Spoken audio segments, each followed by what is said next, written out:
ကျမတို့ရဲ့ဘဝမှာအခက်အခဲတွေစိတ်ပြက်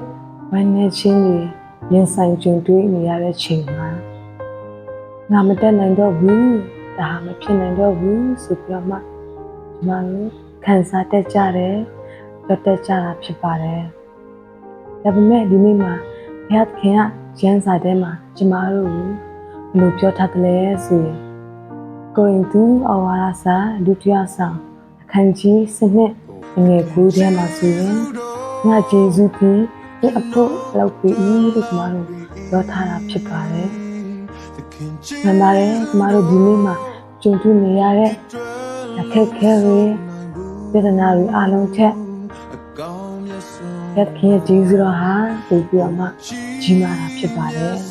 ။မိမိကိုယ်ကိုအားနေတယ်လို့ခံစားရနေပြီ။ဘုရားသခင်ကိုပို့ပြီးတော့မှ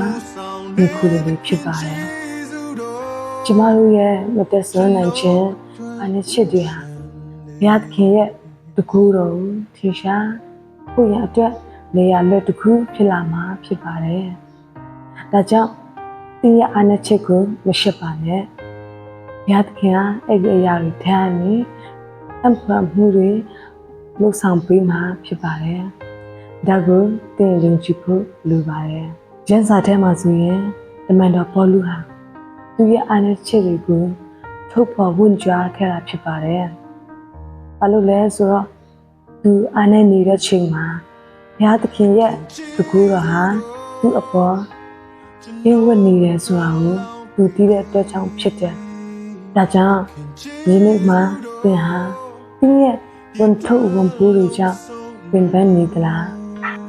အဲ့ဒီအရာတွေအားလုံးကိုဘုရားသခင်လက်ထက်အနှံလိုက်ပါ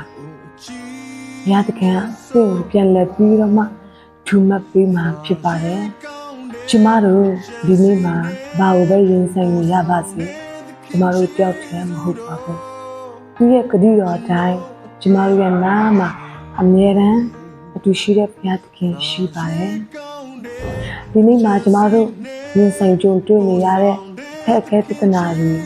အားနည်းချက်တွေဟာကျမတို့ရဲ့ဘဝရဲ့နှိကုံးမဟုတ်ပါဘူး။ဘုရားသခင်ရဲ့တကူတော်စတင်ရနေရတာဖြစ်ပါတယ်။သင်မစွမ်းဆောင်နိုင်တဲ့အရာတွေကိုဘုရားသခင်ကသက်စွမ်းနိုင်တာဖြစ်တယ်။ဒီအရာတွေဟာမဖြစ်တော့ဘူးမဖြစ်နိုင်တော့ဘူးမလုပ်နိုင်တော့ဘူးလို့ထင်ထားတဲ့အရာတွေဟာလည်းဘုရားသခင်အတွက်အသေးမွားတွေပဲဖြစ်တာဖြစ်တယ်။ဒါကြောင့်သင်စိတ်မပူပါနဲ့။ဒီနေ့ကျွန်တော်ဘေးနားမှာကျမတို့လည်းအတူဘုရားသခင်အမြဲတမ်းဒီပါရှိနေတာဖြစ်တယ်။ဘုရားသခင်ရဲ့ဂျေဇုတော်ဟာသင်နဲ့ကျွန်တော်အတွက်အမြဲတမ်းလုံလောက်နေတာဖြစ်ပါတယ်။